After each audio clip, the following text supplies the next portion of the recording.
Brady, who is in the final three. So with that being said, Brady, you played in Season 1 and finished in 8th place out of 24 players. And now in Season 2, you just finished in 3rd place out of 30 players.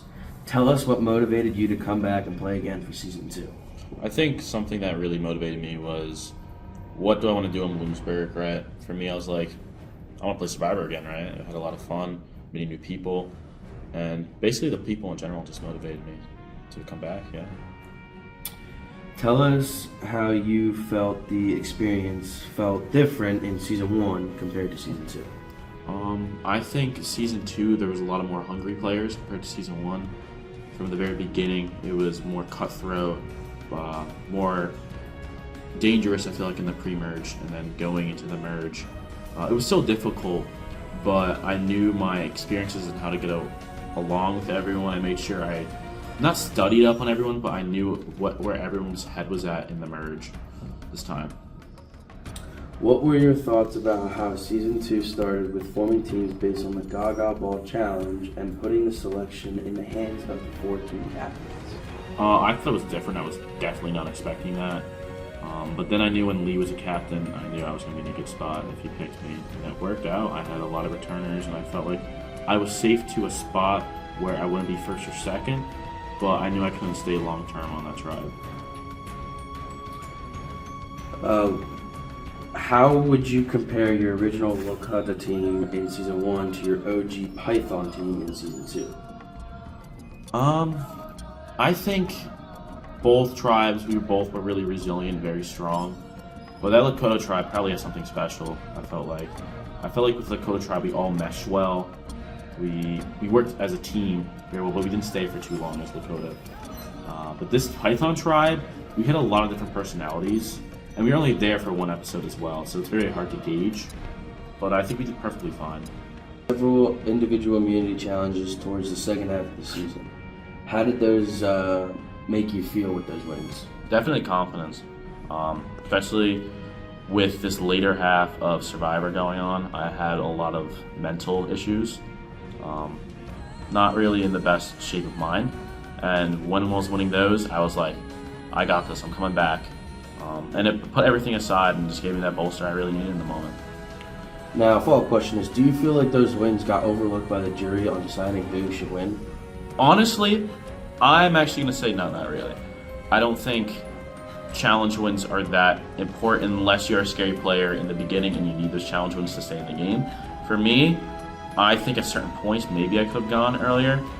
I think I was safe majority of the time in the end merge. After Anthony went home and Chase stuck with us and got Gianna out, it was okay, and I don't think really people respected too much about my individual immunities because they were a lot less players at that point in the game. Anthony set you up to play a fake fuggler in episode 7. Walk us through how that went down and how do you feel about it? So I looked over very briefly. He said, "You got to play this idol." I'm like, okay. I like in the moment I was like, I don't care if it's fake. It looked real at the moment, so like good for Anthony. I was like, okay, let's play right now, man. I'm telling you this. And he said that he had to record a video and that I did. I'm like, he prepped it very well. It looked real. In the moment, I was like, okay, let's play it. Just, hey, there's nothing wrong about playing a fake idol at the end of the day. Jake played you in episode 7 as well when he saw your hidden fuggler at the softball bleachers. And then he lied to you, and then he went back himself to go claim it. Thoughts about how that went down, and were you ever suspicious of him? I definitely was suspicious of him. I even told him, I'm like, you better not be lying to me, man. Because we searched for his idol for a long time, and I found it, and I could have just easily snuck it away from him. But to me, I don't like being deceptive too much, right? I know people kept asking me, how many times did you lie to me? There was very little times I did lie, and of course, like Cam caught me at like the perfect time. So I was just being honest to Jake because he's a really good person. And yeah, I'm gonna be honest, it did hurt me a bit when he lied to me, but it's part of the game and I have to realize that. And what were your initial thoughts when the episode began, knowing that Gianna and Aaron weren't present? It was a call to strike. Definitely needed a girl out there because Chase, I've talked about this many times, Chase had to choose which side he wanted to go with. me and Jack and Jake, or the 3 girls.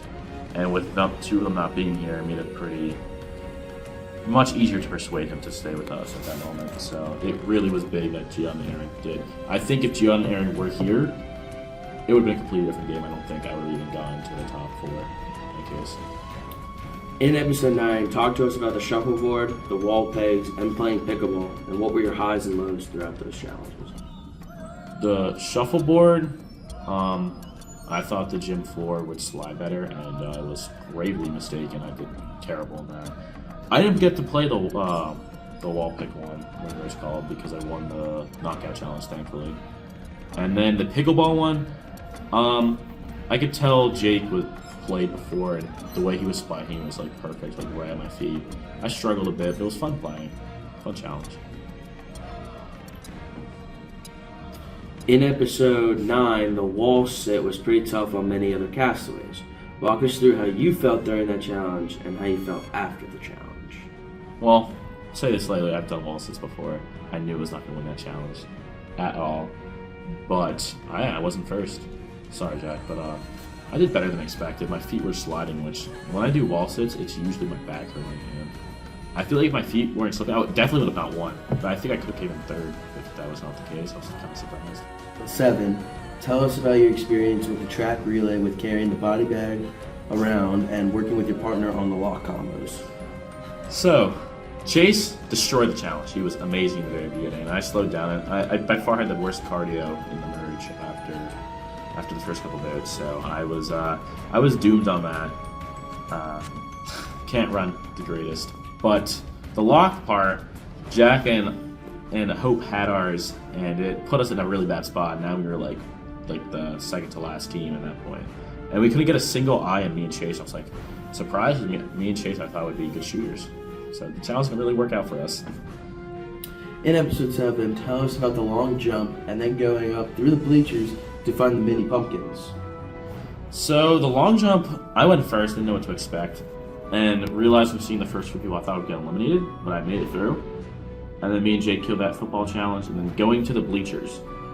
I saw that the advantage like instantly, and I wanted to be very hidden with it. I didn't know everyone had one at the time, and I got told I had to do that Rocky dance on the bleachers too, which everyone saw, and nobody else saw the other 3 do the dance. So it's kind of just put me in a tough spot, but it was a fun challenge.